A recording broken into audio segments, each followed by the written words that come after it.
Hello friends, winners അക്കാദമിയുടെ പുതിയൊരു വീഡിയോയിലേക്ക് എല്ലാവർക്കും സ്വാഗതം. കഴിഞ്ഞ ക്ലാസ്സിൽ നമ്മൾ സെയിൻറ്റ് അഗസ്റ്റിൻ, അതായത് മധ്യകാല ചരിത്രത്തിലെ പ്രധാനപ്പെട്ട ഒരു ചരിത്രകാരനായിരുന്നു സെയിൻറ്റ് അഗസ്റ്റിൻ.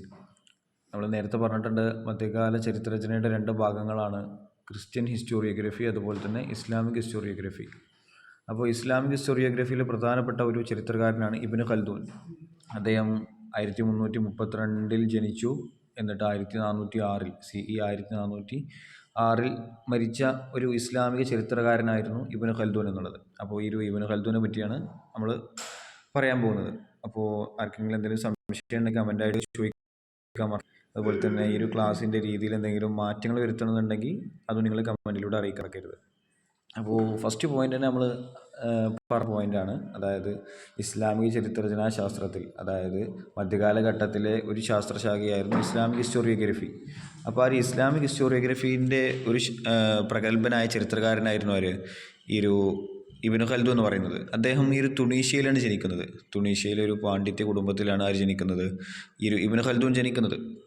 അതുപോലെ തന്നെ ഈജിപ്തിലെ കെയ്റോയിലാണ് മരിക്കുന്നത്. നിങ്ങൾ കേട്ടിട്ടുണ്ടാവും കെയ്റോ യൂണിവേഴ്സിറ്റിയൊക്കെ. അപ്പോൾ ഈ ഒരു കെയ്റോവിലാണ് ആര് മരിക്കുന്നത്, ഈ ഒരു ഇബ്നു ഖൽദൂൻ മരിക്കുന്നത്.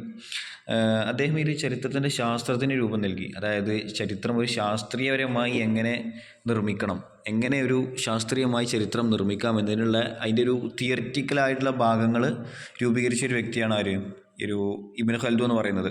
പിന്നെ അദ്ദേഹത്തിൻ്റെ പ്രധാനപ്പെട്ട ഒരു ഗ്രന്ഥമാണ് സാർവലോക ചരിത്രം എന്നുള്ളത്, അതായത് യൂണിവേഴ്സൽ ഹിസ്റ്ററി.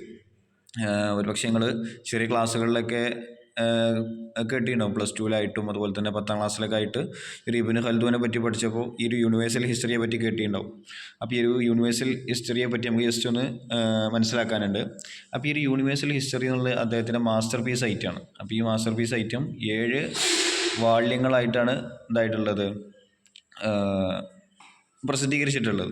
അപ്പോൾ ഒന്നാമത്തെ വാള്യത്തിൽ പറയുന്നത് ഈ ഒരു മനുഷ്യന്മാരിലെ ഒരു നാഗരികതകൾ. ഇപ്പോൾ നിങ്ങൾ കുറേ നാഗരികത കേട്ടിട്ടുണ്ടാവും, ഗ്രീക്ക് നാഗരികത, അതുപോലെ തന്നെ ഇറ്റാലിയൻ നാഗരികത, അങ്ങനെ കുറേ നാഗരികത നിങ്ങൾ കേട്ടിട്ടുണ്ടാവും. അപ്പോൾ ഈ നാഗരികതകൾ ഈ ഒരു മനുഷ്യനിൽ ചെലുത്തുന്ന സ്വാധീനത്തെ പറ്റിയാണ് ഒന്നാമത്തെ വാള്യത്തിൽ പറയുന്നത്. അതുപോലെ തന്നെ രണ്ടാമത്തെ വാള്യത്തിൽ പറയുന്നത് ഈ ഒരു ഏഷ്യ, ആഫ്രിക്ക, യൂറോപ്പ്, ഈ വൻകരകൾ നിങ്ങൾ കേട്ടിട്ടുണ്ടാവും. ഏഷ്യ, ആഫ്രിക്ക, യൂറോപ്പ് വൻകര, ഈ 3 വൻകരകളിലേക്കും ഈ ഒരു അറേബ്യൻ സാമ്രാജ്യം വികസിക്കുകയുണ്ടായി. അപ്പോൾ ഈ ഒരു അറേബ്യൻ സാമ്രാജ്യത്തിൻ്റെ ഈ ഒരു 3 വൻകരകളിലേക്കുള്ള വികസനത്തെ പറ്റിയാണ് രണ്ടാമത്തെ ഈ ഒരു വാള്യത്തിൽ പറയുന്നത്. പിന്നെ മൂന്നാമത്തെ വാള്യത്തിൽ പറയുന്നത് ഈ ഒരു ആഫ്രിക്കയിലെ ഒരു പ്രധാന രാജവംശമായിരുന്നു ബർബർ രാജവംശം എന്നുള്ളത്. അപ്പോൾ ഈ ഒരു ആഫ്രിക്കയിലെ ബർബർ രാജവംശത്തിൻ്റെ ചരിത്രത്തെ പറ്റിയാണ് മൂന്നാമത്തെ വാള്യത്തിൽ പറയുന്നത്. അപ്പോൾ ഒന്നാമത്തെ വാള്യത്തിൽ ഈ ഒരു മനുഷ്യന്മാരിൽ നാഗരികതകൾ ചെലുത്തുന്ന സ്വാധീനം, അതുപോലെ തന്നെ രണ്ടാമത്തെ വാള്യത്തിൽ ഈ ഒരു ഏഷ്യ, ആഫ്രിക്ക, യൂറോപ്പ് എന്നീ വൻകരകളിലേക്കുള്ള അറേബ്യൻ സാമ്രാജ്യത്തിൻ്റെ വികസനം, അതുപോലെ തന്നെ മൂന്നാമത്തെ വാള്യത്തിൽ ഈ ഒരു ആഫ്രിക്കയിലെ ബർബർ രാജവംശത്തിൻ്റെ ചരിത്രത്തെ പറ്റിയാണ് പറയുന്നത്. അപ്പോൾ ഈ ഒരു കാര്യങ്ങൾ മനസ്സിലാക്കുക. യൂണിവേഴ്സൽ ഹിസ്റ്ററിയെ പറ്റി 2 മാർക്കിനൊക്കെ ചോദിച്ചാൽ ഇടാൻ പറ്റുന്നതാണ്. അതുപോലെ തന്നെ പിന്നെ ഈ ഒരു പ്രധാനമായും അദ്ദേഹം ഫേമസ് ആവുന്നത് എങ്ങനെയെന്ന് ചോദിച്ചാൽ, അദ്ദേഹം ഈ ഒരു യൂണിവേഴ്സൽ ഹിസ്റ്ററിക്ക് ഒരു മുഖദ്ദിമ എഴുതി. അതായത് മുഖദ്ദിമ എന്ന് പറഞ്ഞാൽ ഒരു അറബി വേർഡാണ്, ആമുഖം എന്നുള്ളതാണ് അതിൻ്റെ അർത്ഥം. ആമുഖം എന്നുള്ളതാണ് അതിൻ്റെ അർത്ഥം. അപ്പോൾ അദ്ദേഹം ഈ ഒരു യൂണിവേഴ്സൽ ഹിസ്റ്ററിക്ക് ഒരു ആമുഖം, ഇൻട്രൊഡക്ഷൻ എഴുതി. അതിനെ മുഖദ്ദിമ എന്ന് പറയാം. അപ്പോൾ ഈ ഒരു മുഖദ്ദിമ എഴുതിയതോടു കൂടിയാണ് അദ്ദേഹം ഫേമസ് ആവുന്നത്. അല്ലാതെ തൻ്റെ ബുക്കിൻ്റെ പേരിലല്ല അദ്ദേഹം ഫേമസ് ആകുന്നത്. ഈ ഒരു മുഖദ്ദിമ എന്നുള്ള ഒരു ബുക്കായി കണ്ട് തന്നെ ഈ ഒരു കാലത്ത് നമുക്ക് വാങ്ങാൻ കിട്ടും. അതായത് അത്രയും ഫേമസ് ആണ് ഈ ഒരു മുഖദ്ദിമ എന്നുള്ളത്. ഒരു ചരിത്രകാരൻ അല്ലെങ്കിൽ ഒരു വായനക്കാരൻ എന്നുള്ളത് ഒരിക്കലും വായിക്കാതിരിക്കാൻ സാധിക്കാത്ത ഒരു ബുക്കാണ് ഈ ഒരു മുഖദ്ദിമ എന്നുള്ളത്. പിന്നെ അതുപോലെ തന്നെ ഈ ഒരു ഗ്രന്ഥത്തിൽ പിന്നെ നമുക്ക് അൽ താരിഫ് എന്ന് പറഞ്ഞൊരു സംഗതി കാണാം. അൽ താരിഫ് എന്ന് പറഞ്ഞാൽ ഈ ഒരു എഴുതിയ ആളെ പറ്റിയുള്ളൊരു ചെറിയ അദ്ദേഹത്തിൻ്റെ ബയോഗ്രഫിയുടെ ഒരു ഡീറ്റെയിൽസ്, അതായത് തൻ്റെ ജീവചരിത്രം ഒരു ചുരുക്കിക്കാണ്ട് കൊടുത്തതാണെന്ത് അൽ താരിഫ് എന്നുള്ളത്. അപ്പോൾ മുഖദ്ദിമ അൽ താരിഫ് മനസ്സിലാക്കിയേക്കാം. പിന്നെ അദ്ദേഹത്തിൻ്റെ ഒരു കോട്ടുണ്ട്, ചരിത്രം എന്നാൽ സംഭവങ്ങളുടെ വിവരണങ്ങൾ മാത്രമല്ല, അത് ആന്തരികവും ബാഹ്യവുമായ സാമൂഹ്യ ബന്ധങ്ങളുടെ രേഖപ്പെടുത്തലും കൂടിയാണ്. അപ്പോൾ എല്ലാ സംഭവിച്ച കാര്യങ്ങളും മാത്രമല്ല ചരിത്രം, മറിച്ച് അതെന്താണ്, മനുഷ്യ സമൂഹങ്ങളുമായി ബന്ധപ്പെട്ട് കിടക്കുന്ന അവരുടെ ബന്ധങ്ങളുടെ രേഖപ്പെടുത്തലാണ്. അങ്ങനെ തന്നെയാണല്ലോ ഈ ഒരു ചരിത്രം എന്ന് പറഞ്ഞാൽ.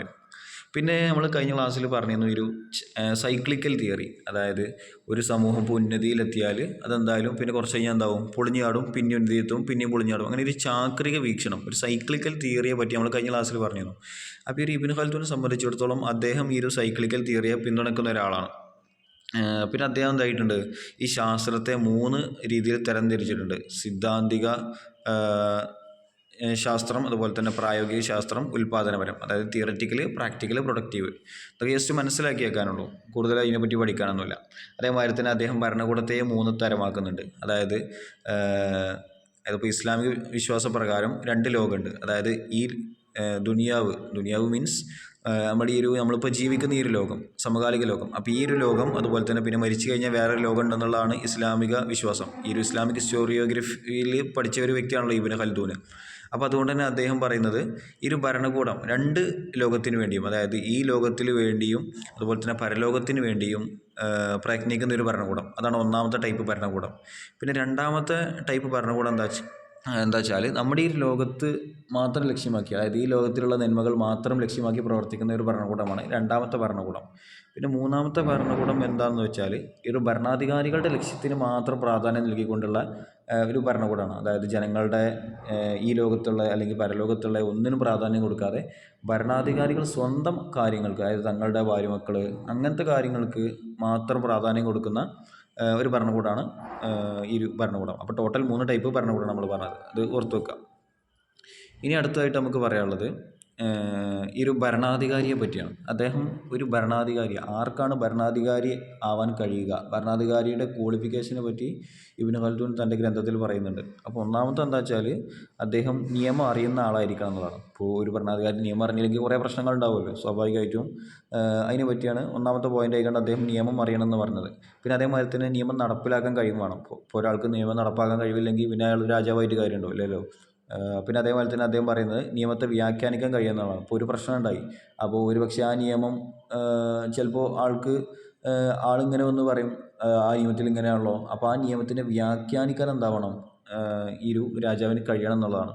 പിന്നെ അതേമാതിരി തന്നെ 4ാമത്തെ പോയിൻ്റായിട്ട് അദ്ദേഹം പറയുന്നത് ശാരീരികവും മാനസികവുമായി ശക്തനായ ഒരാളായിരിക്കണം എന്നാണ്. ഉദാഹരണത്തിന് ശക്തനല്ലെങ്കിൽ സ്വാഭാവികമായിട്ടും കുറച്ച് കഴിഞ്ഞാൽ എന്താവും, വേറെ രാജ്യങ്ങൾ ഇങ്ങോട്ട് വന്ന് ആക്രമിക്കുക, എന്നിട്ട് ഇവരെ കീഴ്പ്പെടുത്തുക, അല്ലെങ്കിൽ ഇയാളുടെ സ്ഥാനം ഇല്ലാതാവുക, അങ്ങനെ കുറേ കാരണങ്ങളുണ്ടാവും. അപ്പോൾ ഈ ഒരു 4 പോയിൻ്റാണ് അദ്ദേഹം എന്താവുന്നത് ഒരു ഭരണാധികാരികൾക്കുള്ള ക്വാളിഫിക്കേഷനായിട്ട് പറയുന്നത്.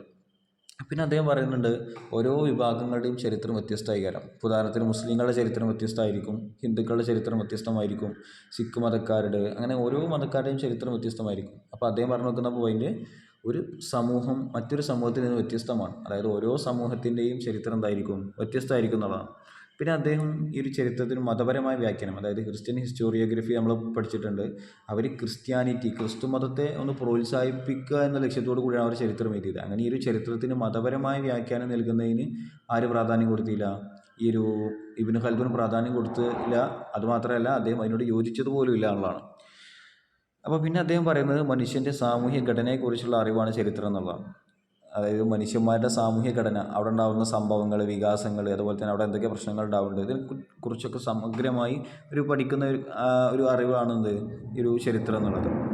അപ്പോൾ ഈ ഒരു ടോപ്പിക്ക് ഇത്രേ ഉള്ളൂ. അപ്പോൾ ഇനി എന്തെങ്കിലും ഇതിൽ സംശയം ഉണ്ടെങ്കിൽ നിങ്ങൾ മനസ്സിലാക്കുക. അപ്പോൾ ഇതോടുകൂടി നമ്മൾ ഈ ഒരു ഫസ്റ്റ് യൂണിറ്റ് അവസാനിക്കുകയാണ്. നമുക്ക് അടുത്തൊരു പുതിയ യൂണിറ്റിലേക്കാണ് കടക്കാനുള്ളത്. അപ്പോൾ നമ്മളിപ്പോൾ അവസാനം പറഞ്ഞത് മിഡീവൽ ഹിസ്റ്ററി, അതായത് മധ്യകാല ചരിത്രരചനാശാസ്ത്രം. അതിൽ നമ്മൾ ഇബ്നു ഖൽദൂനെ പറ്റി പഠിച്ചു, സെയിൻറ്റ് അഗസ്റ്റിനെ പറ്റി പഠിച്ചു. അതൊക്കെ ജസ്റ്റ് ഓർത്ത് വെക്കുക. അപ്പോൾ നിങ്ങൾക്ക് ഈ ഒരു എന്തെങ്കിലും സംശയങ്ങൾ ഉണ്ടെന്നുണ്ടെങ്കിൽ ചോദിക്കുക, കമൻറ്റിലൂടെ ചോദിക്കുക. അതേമാതിരി തന്നെ ഇനി ഇതിൻ്റെ നോട്ട്സ് അങ്ങനത്തെ കാര്യങ്ങളൊക്കെ വേണമെന്നുണ്ടെങ്കിൽ നമ്മുടെ ഈ ഒരു ടെലിഗ്രാം ചാനലിൻ്റെ ലിങ്ക് ഡിസ്ക്രിപ്ഷനിലുണ്ടാവും, അല്ലെങ്കിൽ ചാനലിൻ്റെ ബയോയിലുണ്ടാവും. അപ്പോൾ നിങ്ങൾ എന്താക്കുക, അതിൽ ക്ലിക്ക് ചെയ്തിട്ട് ടെലിഗ്രാമിൽ ജോയിൻ ചെയ്യുക, അല്ലെങ്കിൽ വിന്നേഴ്സ് അക്കാദമി എന്ന് സെർച്ച് ചെയ്താലും മതി. ടെലിഗ്രാമിൽ നിങ്ങൾക്ക് ഫസ്റ്റ് കാണുന്ന നമ്മുടെ ഈ ഒരു ചാനലിൻ്റെ ലോഗോ ഉള്ളൊരു ടെലിഗ്രാം ചാനൽ ഉണ്ടാവും, അതിൽ ജോയിൻ ചെയ്യുക. So thank you.